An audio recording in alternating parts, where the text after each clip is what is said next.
It all started on what should have been just another ordinary workday. The sun had barely lifted itself over the skyline, casting a dull golden glow over the city. I remember that morning perfectly because nothing about it felt unusual. I woke up, had my coffee, scrolled through a few emails, and headed off to work with the same sense of routine that had defined so many days before. But what I didn't know was that this day was going to change everything. Not just my workday, not just my week. No, this day was going to change the entire course of my marriage, my finances, my peace of mind, and ultimately, my life. You see, marriages don't just fall apart overnight. They crumble slowly, like an old building, tiny cracks forming in the foundation long before the walls come tumbling down. And in my marriage, those cracks had been there for years. Arguments that never got resolved, little betrayals that piled up. Trust that kept eroding no matter how many times I tried to patch it back together. Still, no matter how bad things got, I never thought my wife would go this far. I never thought she'd try to ruin me, not just emotionally, but legally, financially, and publicly. That morning, I had no idea what was about to hit me. I was sitting in my office, sipping coffee, glancing over the first set of reports for the day, when I heard a knock on the door. I thought it was one of my colleagues, or maybe my assistant with another file. But when I looked up, I froze. Standing there was a man in a dark suit, holding a thin stack of papers and wearing that expression that lawyers always seem to perfect. Part smug, part official, part, "I've got you cornered. Are you?" he asked, confirming my name. "Yes," I said slowly, already feeling a knot forming in my stomach. He smirked just a little. "You've been served." And with that, he dropped the papers on my desk. I stared at them, my heart pounding. Served? At work? In front of my colleagues? My staff? The humiliation burned hotter than any argument I'd ever had with my wife. She hadn't just taken this to court. She'd made sure I was embarrassed, humiliated, and blindsided in the most public way possible. The papers were crisp, official, and heavy with intent. Divorce proceedings, allegations, demands. And every word screamed one thing loud and clear: she wasn't here to end things fairly. She was here to destroy me. I leaned back in my chair, my hands shaking slightly as I flipped through the first pages. There it was in black and white. Claims about my finances, accusations about my character, even lies that I couldn't believe she had the audacity to write down. She wanted the house. She wanted spousal support. She wanted to paint me as the villain in a story where she was the poor, innocent victim. I could almost hear her voice behind every word, manipulative, cold, calculating. And that's when the anger started bubbling up, pushing past the humiliation, burning hotter than the shame. But here's the thing, what she didn't know, what her smug little lawyer didn't know, was that I had been preparing for this moment. See, when trust dies in a marriage, you start keeping receipts. Not literal receipts at first, but mental ones. Every time she lied, every time she twisted the story, every time she spent money in ways that didn't add up, I kept track. And then, as things got worse, I started keeping real receipts, documents, messages, bank statements, evidence, because deep down, some part of me knew this day would come. So as this lawyer stood there smirking, probably thinking he'd ruined my day, my week, maybe even my life, I felt something shift inside me. I wasn't going to roll over. I wasn't going to let her destroy me, and that's when I reached into my desk drawer. I pulled out a plain brown envelope, the one I'd been keeping ready for months, the one filled with the kind of evidence that could turn her entire case upside down. The lawyer frowned slightly, confused as I held it out to him. "What's this?" he asked. "An answer," I said, my voice steady, almost calm now. "Take it back to her. Tell her the game she's trying to play. It's already over." He hesitated, clearly not used to people being this composed after being served. Then he took the envelope, tucking it into his briefcase, still looking a little unsure, and as he left, I sat back in my chair, my heart still racing, but my mind suddenly sharper than it had been in months. She thought she had humiliated me. She thought she had the upper hand. But what she didn't realize was that envelope, those pages I had carefully collected, documented, and stored, would unravel every single lie she had built her case on. This wasn't just a divorce anymore. This was war. And for the first time in a long time, I felt ready. Now let me tell you how we got here. Because trust me, this story isn't just about one envelope. It's about betrayal, greed, manipulation, and a fight for truth that went further than either of us could have imagined. When I handed that envelope to the lawyer, I could see the flicker in his eyes, the kind of flicker that says, wait, this wasn't in the script. He had probably walked into my office expecting me to break down, to panic, maybe even beg for mercy. But instead, I handed him something that made him nervous. And that right there, that was the moment I realized the power of preparation. But let me rewind for you, because if I don't explain how this envelope came to exist, you won't fully understand just how explosive it really was. See, for years, I trusted my wife. I trusted her with my money, with my heart, with my family's reputation. We weren't rich by any means, but I worked hard. I had built a decent life, a steady career, enough to pay the bills, take vacations now and then, and planned for the future. But slowly, things started not adding up. At first, it was little things. A business trip that didn't match her receipts. A late night out with friends that didn't sound convincing. A missing $200 here, $500 there. I brushed it off. I told myself marriage is about trust, and maybe I was being paranoid. But paranoia doesn't keep you up at night. Truth does. And the truth was, she was slipping. One night, I checked the credit card bill. There were charges from places I had never been for items I had never seen. Designer clothes, fancy dinners, hotel rooms. When I confronted her, she laughed. Told me I was imagining things. Told me I was controlling. And for a while I believed her. I doubted myself. Because that's what manipulators do. They twist reality until you don't even trust your own eyes anymore. But I learned something. When someone is hiding something, the best thing you can do is stop confronting them and start collecting. So I did. Every receipt I photocopied. Every bank statement I saved. Every suspicious text I screenshot. I even went as far as getting a separate file cabinet at work because I knew if she found any of it at home, it would disappear. And little by little, the file grew. It wasn't just about money anymore. It was evidence of lies, evidence of affairs, evidence that painted a picture very different from the one she wanted to present in court. So when that lawyer swaggered into my office thinking he was about to crush me, he had no idea he was walking straight into a trap she had set for herself. Now, here's where it gets even more interesting. The envelope I gave him that day, it wasn't even the full file. No. That envelope was just the introduction, the appetizer, if you will. Inside, I had included copies of her own credit card statements, showing money transfers she couldn't explain, hotel stays she swore she never booked, charges from luxury boutiques when she told me she was out with the girls. I knew exactly how her lawyer would react. He'd open it, maybe in his office, maybe even right in front of her. And the second he saw those documents, he'd realize this wasn't going to be the open and shut case he promised her. Because, you see, divorce courts in the U.S. don't just care about money, they care about credibility. And once you catch someone lying, once you show that they're hiding things, their whole case starts to crumble. So I waited. I went about my day. My coworkers, of course, were buzzing. Everyone had seen me get served. Some of them gave me those pity looks. Others avoided eye contact like divorce is contagious. But inside I wasn't broken.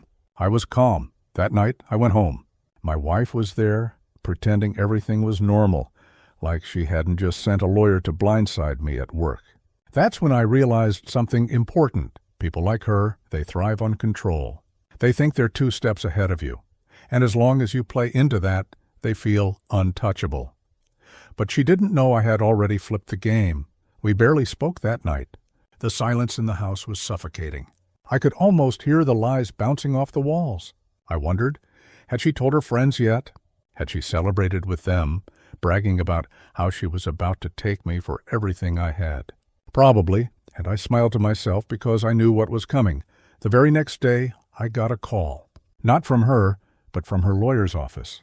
They wanted to discuss the documents I had handed over. You could hear it in their voice. Suddenly, they weren't so cocky. Suddenly, They weren't the hunters. They were on defense.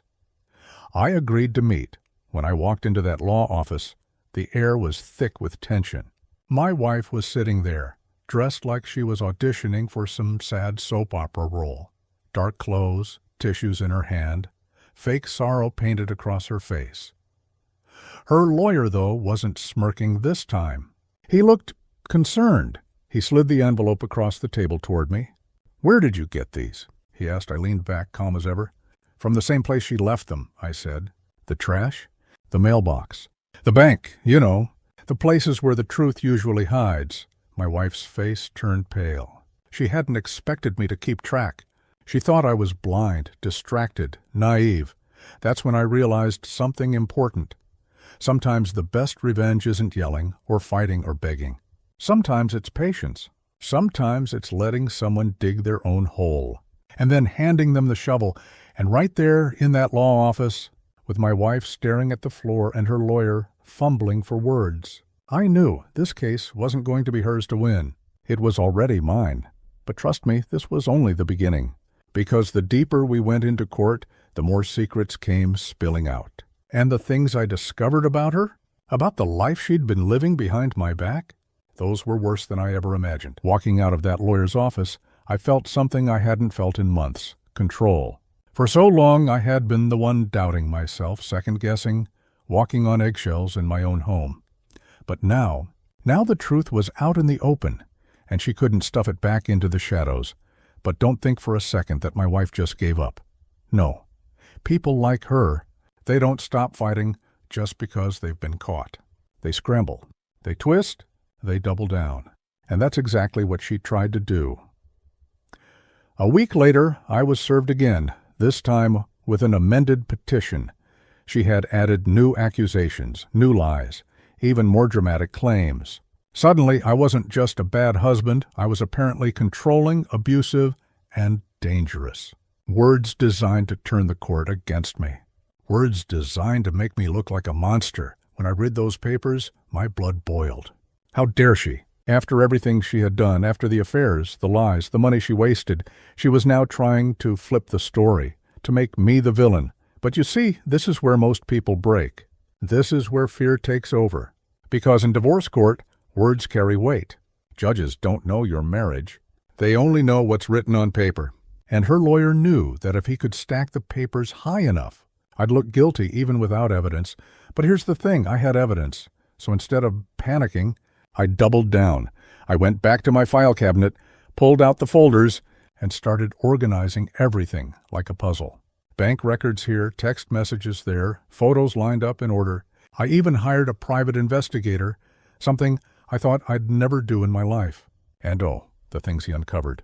Let's just say she wasn't just wasting money. She was wasting it on people who had no business being part of a married woman's life. Now, let me tell you about the day we finally stepped into court. The courtroom was quiet but tense, like the air before a thunderstorm. My wife walked in first, dressed in soft colors, her hair neatly styled, looking like the picture of innocence. She clutched tissues in her hand again, like she was the star of some tragic play. And behind her, her lawyer strutted in with confidence, though I could see the cracks forming behind his eyes. Then it was my turn. I walked in with my own lawyer, not flashy, not arrogant, just calm and prepared. That was important to me. I didn't want to fight this with noise. I wanted to fight it with truth. When the judge called the case, my wife's lawyer went first. He stood, cleared his throat, and launched into a performance. He painted me as a cold, cruel husband, a man who controlled every aspect of her life. He spoke of her pain, her suffering, the years she spent trapped in fear. I looked around the courtroom. Some people were nodding along. That's how good liars are. They pull you in, make you want to believe them. Even the judge leaned forward, listening intently, and for a moment I wondered, was this it? Was this how I was going to lose everything? Then it was my lawyer's turn. He stood up, adjusted his glasses, and spoke with a calm, steady voice. "Your Honor," he said, "the picture they've painted is compelling, but it's not the truth.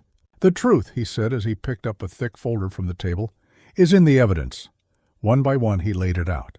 Credit card statements showing hotel charges, bank records with unexplained transfers, Screenshots of messages between her and men whose names I had never seen before. And then, the investigator's photos, pictures of her arm in arm with someone else, smiling while she claimed she was on business trips. The courtroom shifted. You could feel it. Her lawyer's face fell.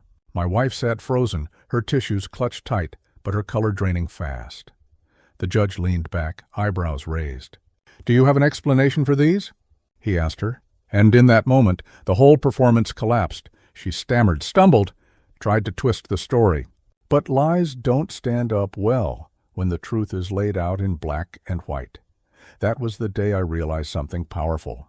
The truth doesn't need to shout. It doesn't need to perform. The truth just needs to be presented clearly, calmly, and without fear. As we left the courtroom that day, I caught the look in her lawyer's eyes. The arrogance was gone. The confidence had drained. He knew it. I knew it. And most importantly, she knew it. But don't think it ended there. No, this was just the opening round. Because once the lies start unraveling, they don't stop. And the secrets I was about to uncover? They weren't just damaging. They were devastating.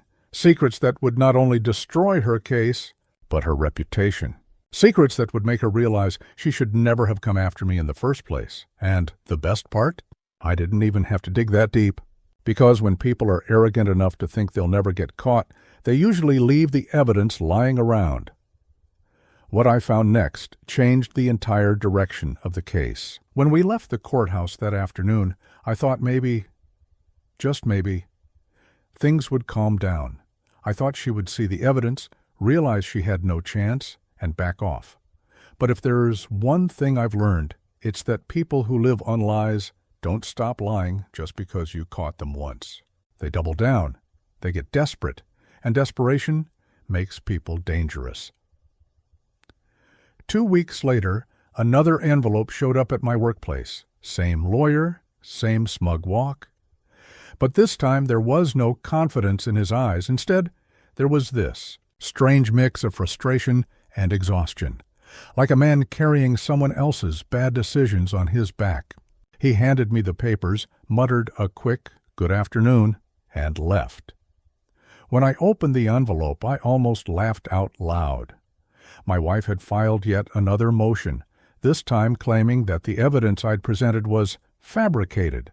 She was actually accusing me of creating fake documents, fake screenshots, fake everything. She even went as far as to say I had hired people to follow her and stage photos.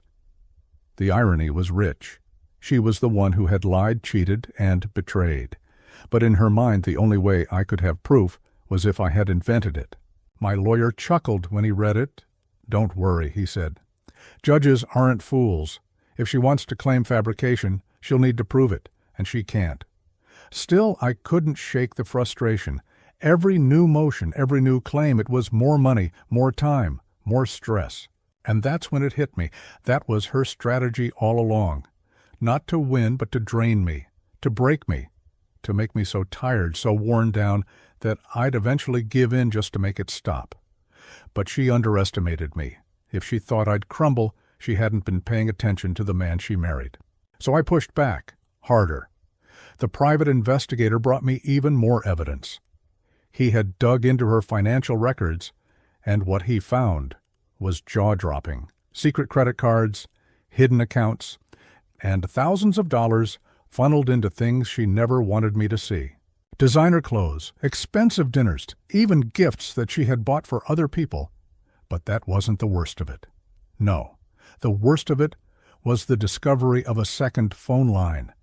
A line registered under her name but billed to a separate address, an apartment I didn't even know existed. When the investigator handed me the photos, my stomach turned. There she was, walking into that apartment with a man I'd never seen before. Not once, not twice, multiple times.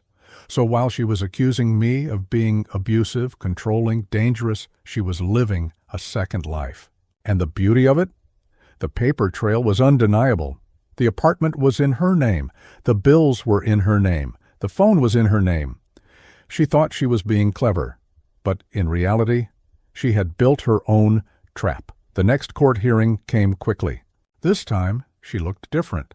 Her smile was forced, her confidence shaky. Her lawyer tried again, spinning stories, painting pictures.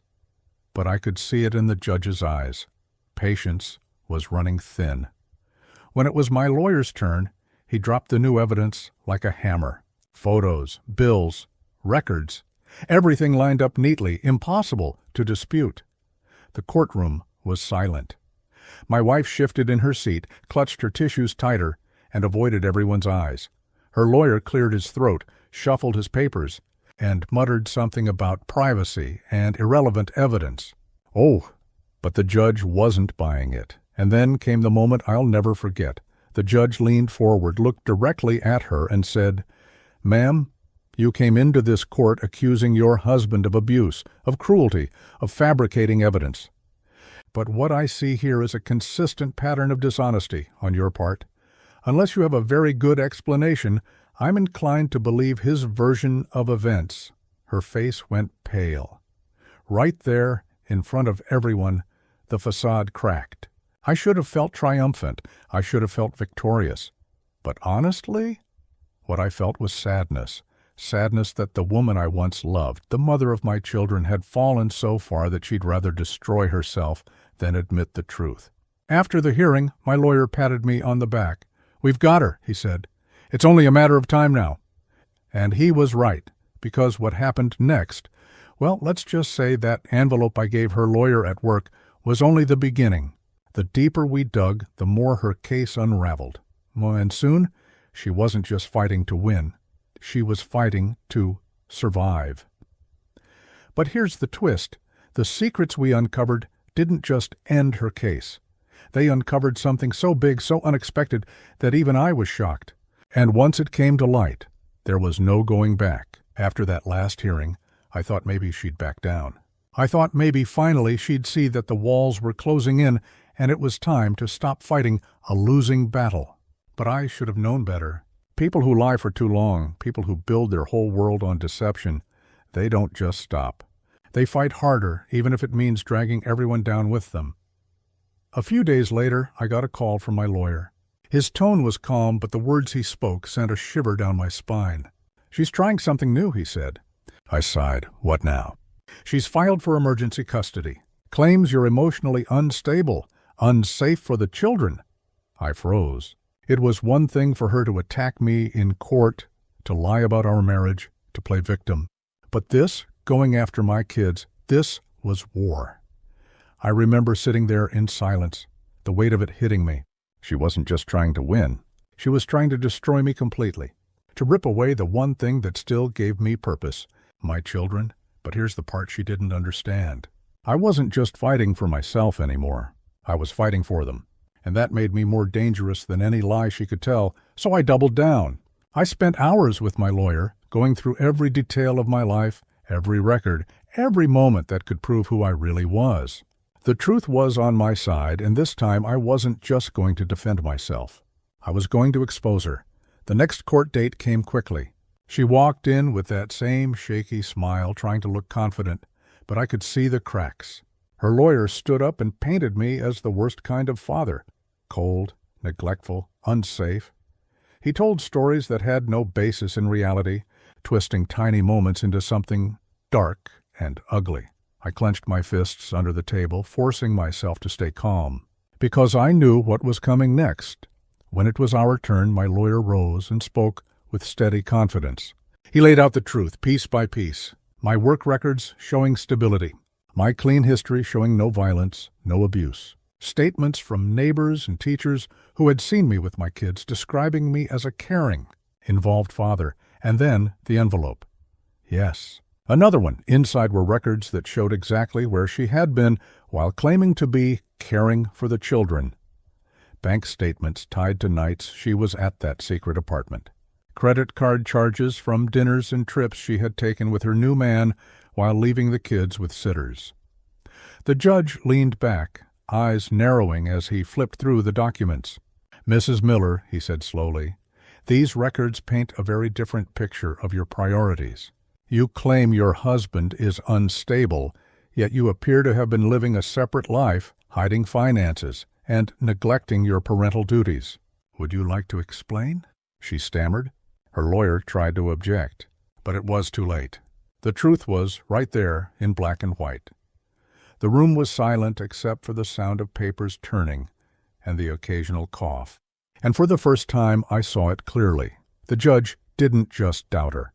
He didn't believe her at all anymore. That was the moment everything shifted.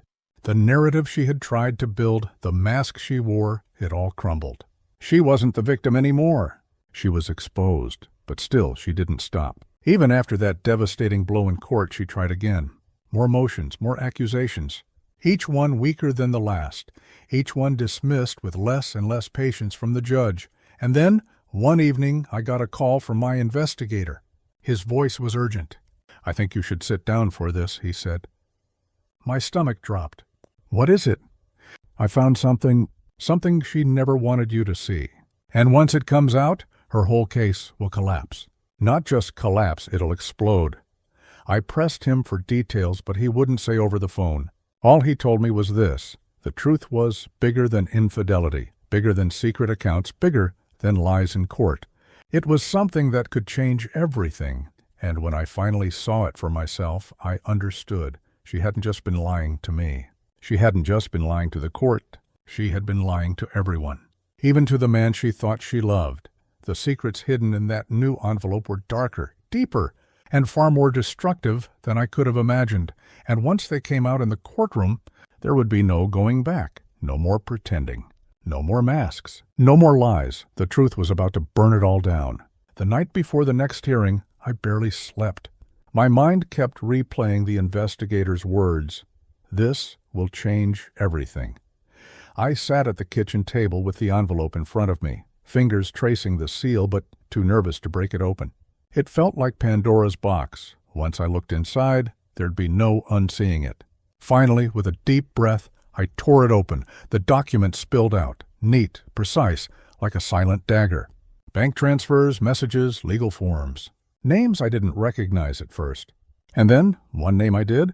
It wasn't just about the affair anymore. It wasn't just about betrayal. What the investigator had uncovered was proof that my wife had been funneling money, not only into her secret apartment and gifts, but into accounts, tied to a man already under investigation for fraud, tax evasion, money laundering. She hadn't just been cheating on me emotionally or physically. She had entangled herself in something illegal, something that could pull her down far deeper than a messy divorce. My hands shook as I flipped through the pages. Transfers from her hidden accounts directly into his. Fake consulting payments.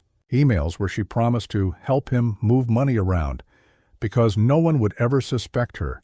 In that moment, I realized she hadn't just destroyed our marriage. She had destroyed herself, and tomorrow in court, all of it would come out. The hearing began like any other. She came in, head held high, dressed sharply, clutching her lawyer's arm like it was her lifeline. Her eyes flickered toward me, full of that same arrogance I had come to recognize. Her lawyer started first, spinning the same tired arguments. I was unstable. I was controlling. I was dangerous. He argued that the children would be unsafe in my care. Same song, different verse, and then it was our turn. My lawyer rose slowly, with that calm confidence that always unnerved the other side. He began by addressing the judge directly. "Your Honor, throughout these proceedings, my client has been painted as dishonest, abusive, and unfit. But the truth, as we have shown repeatedly, is that these claims have no foundation. Today, however, we bring forward evidence not just of dishonesty, but of criminal activity by the opposing party." The courtroom went dead silent. Even the clerks looked up from their papers. My wife's face tightened, her smile twitching as if glued in place. Her lawyer whispered something urgently, but it was too late. One by one, my lawyer laid the documents on the judge's desk. Transfers, emails, records, photos. "This," he said, "is proof that Mrs. Miller has not only misrepresented her actions in this courtroom, but has engaged in financial misconduct, including funneling funds into accounts tied to an active fraud investigation. These are not accusations. These are records, signed, dated, verified." The judge's face changed instantly. That polite patience, that calm mask, it was gone. His eyes hardened as he looked at her. "Mrs. Miller," he said, You are aware of the seriousness of what is being presented here?" She stammered. This is—" "It's not what it looks like." Her lawyer jumped in, voice raised, stumbling over objections. "Your Honor, this is irrelevant to the custody and divorce proceedings." The judge slammed his gavel. "Irrelevant? Fraud, money laundering, dishonesty. These matters go directly to the credibility of your client. Do not insult this court." The room buzzed with whispers. I sat still, heart pounding, watching the empire of lies collapse piece by piece, and for the first time I saw fear in her eyes. Not the kind of fear you fake for sympathy. Real fear. She knew the game was over. But here's the thing. When people are cornered, they don't always surrender quietly. Sometimes they lash out harder than ever before. And I could see it in her trembling hands, in the way her eyes darted. She wasn't done. Not yet. The judge recessed the hearing, demanding further review of the evidence. But as we left the courtroom, her glare followed me, cold, burning, like a promise that this wasn't the end. And I realized then she might have lost the battle. But she was about to wage war outside those walls, because secrets like hers don't just disappear quietly. They explode. And when they do, everyone standing too close gets burned. What I didn't know at that moment was just how far she would go to save herself, or how dangerous things were about to get, not just legally, but personally. And the next envelope that would land on my desk would take this fight into territory I never expected. The day after that courtroom bombshell, I thought maybe things would finally quiet down. After all, her lies had been ripped apart in public, the judge had seen the truth, and the fraud evidence was out in the open. But if there's one thing I should have learned by then, it's this. When liars are cornered, they don't fold. They fight dirtier. 2 mornings later, another envelope landed on my desk at work. Same routine, delivered by a courier this time, not her lawyer. I opened it, expecting more of the same legal nonsense. But this one was different. Inside wasn't legal paperwork. It was copies of private text messages. My text messages. At least that's what she wanted it to look like. Conversations I had supposedly had with another woman. Lines of text about meeting in hotels, about sneaking around, about keeping things secret. For a second, my chest went cold. Had I been hacked? Was this real? Then I looked closer. The formatting was wrong. The grammar wasn't mine. Some of the phrasing was so out of character, it almost made me laugh. She had faked them. She was trying to paint me as the cheater now. The audacity almost took my breath away. After everything she had done, everything I had caught her in, she still thought she could flip the script and play victim. I handed the papers straight to my lawyer. He smirked and shook his head. "She's desperate," he said. "Judges know fake evidence when they see it. Don't worry, we'll handle it." But the thing is, it wasn't just about the courtroom anymore. It was about the games, the mind tricks, the attempts to break me down. She wanted me paranoid. She wanted me exhausted. She wanted me questioning myself at every turn. And truthfully, it was working. That night, after putting the kids to bed, I sat alone in the dark living room, staring at nothing. I thought about the years we had spent together, the life we had built, the woman I thought I knew. How had it come to this? How had she gone from my partner to my enemy? I felt the anger rise in me like a fire I couldn't put out. But underneath that anger was something even heavier. Sadness. Not for her. She had made her choices. But for the wreckage she had left behind. For the kids. For the family that would never be the same. A week later, we were back in court. Her lawyer tried to enter the messages into evidence. My lawyer objected instantly, demanding authentication. And when the judge asked her to provide the original phone records, she stuttered. She didn't have them, of course, because they didn't exist. The judge's patience finally snapped. "Mrs. Miller," he said firmly, "if you continue to present fabricated evidence, I will hold you in contempt. Do you understand?" Her face flushed red, but she nodded. Her lawyer looked like he wanted to sink into the floor, and that's when I realized the case was no longer about me defending myself. It was about her unraveling in real time. But here's where it got even darker. After that hearing, I started noticing strange cars near my house. Parked too long, lights off, engines idling. Once, when I left work late, I thought I saw the same car that had been near my driveway following me. I told my lawyer, and he told me to document everything.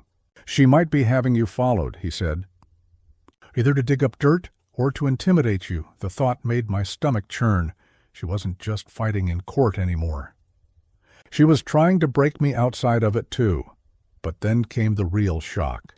One evening, the investigator came by with new findings. He handed me a thin folder, eyes serious. "She's running out of moves," he said. "But I don't think you understand just how deep she's in."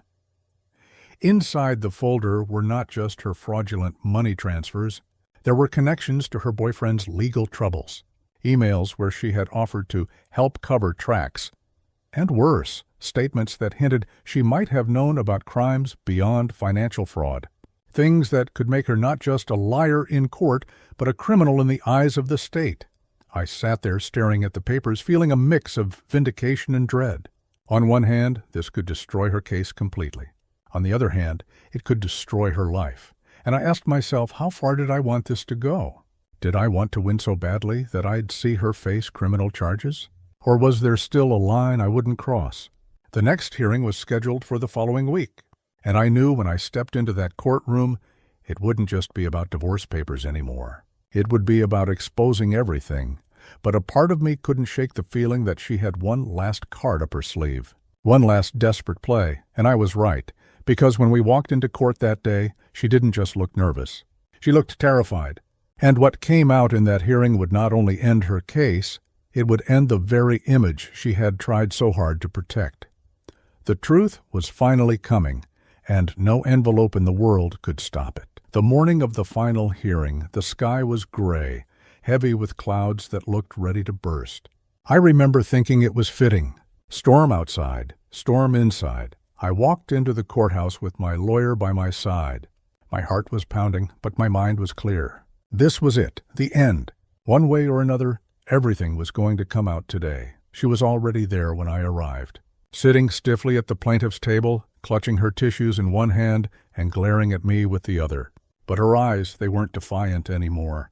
They were haunted, as if she already knew what was about to happen. The judge entered, the courtroom quieted, and the final round began. Her lawyer stood first, his voice shaky. He tried half-heartedly to push the same tired arguments: custody, instability, fabricated evidence. But even he sounded unconvinced, like a man reading lines he no longer believed in. The judge's expression stayed flat, unmoved. Then it was our turn. My lawyer rose, calm and steady, and placed the final envelope on the judge's desk. "Your Honor, this is the last piece of evidence we wish to submit. It demonstrates not only the dishonesty of Mrs. Miller throughout these proceedings, but also her direct involvement in ongoing fraudulent activity with her known associate." The judge opened the envelope and began flipping through the pages. The silence in the room was heavy, like the air before a thunderclap. Inside were the documents the investigator had found: bank transfers, emails and messages linking her directly to her boyfriend's fraud scheme. Dates, amounts, signatures, all tied together in a neat, undeniable chain. Her lawyer jumped up. "Objection! This is irrelevant." The judge slammed his gavel down harder than before. "Sit down. I've heard enough." And then he turned to her. "Mrs. Miller, these records show a deliberate effort to conceal funds, to assist in fraudulent transactions, and to mislead this court. Do you have anything to say for yourself before I make my ruling?" For a moment, the whole courtroom seemed to stop breathing. She opened her mouth, closed it, opened it again. But no words came. Her face was pale, her hands trembling, and for the first time, she didn't look like the victim she had been pretending to be. She looked exactly like what she was, a liar caught in her own web. The judge leaned back in his chair, eyes narrowing. "I find the defendant's evidence credible and overwhelming. I also find the plaintiff's repeated attempts at fabrication, false statements, and concealment to be an abuse of this court's process. Custody will remain with the father. Division of assets will reflect the deception uncovered. Furthermore, I am referring this matter to the district attorney for review of possible criminal charges." The sound of the gavel echoed like thunder. It was over. She slumped back in her chair, eyes glazed, her lawyer whispering frantically but getting no response. The room was buzzing, spectators murmuring, clerks moving quickly, my lawyer patting my shoulder with a quiet, "We did it," but I didn't cheer. I didn't smile. I just sat there, staring at the woman I had once built a life with, feeling a strange mix of triumph and sorrow. I had won. But at what cost? Outside the courtroom, the investigator caught up with me. "You okay?" he asked. I nodded slowly. "Yeah, I guess. It's just, I never wanted it to go this far." He gave me a steady look. "You didn't push it this far. She did." Remember that. He was right. I hadn't chosen this war. I had just refused to lose it. That night, after putting the kids to bed, I stood at the window watching the rain finally fall. For the first time in months, the weight on my chest lifted. Not completely. Scars like this don't disappear overnight. But enough to breathe again. I thought about the judge's words. Criminal charges, fraud investigations, the mess she had made of her own life. And though part of me pitied her, another part knew this was the only ending there could have been. Lies may buy time, but truth always collects the debt. And me? I was free. Free to move forward. Free to rebuild. Free to give my kids the stability they deserved. The war was over, and all it had taken was one envelope. If you stayed with me through this entire story, thank you. Don't forget to like the video, subscribe for more real storytelling, and share your thoughts in the comments. What would you have done if you were in my shoes?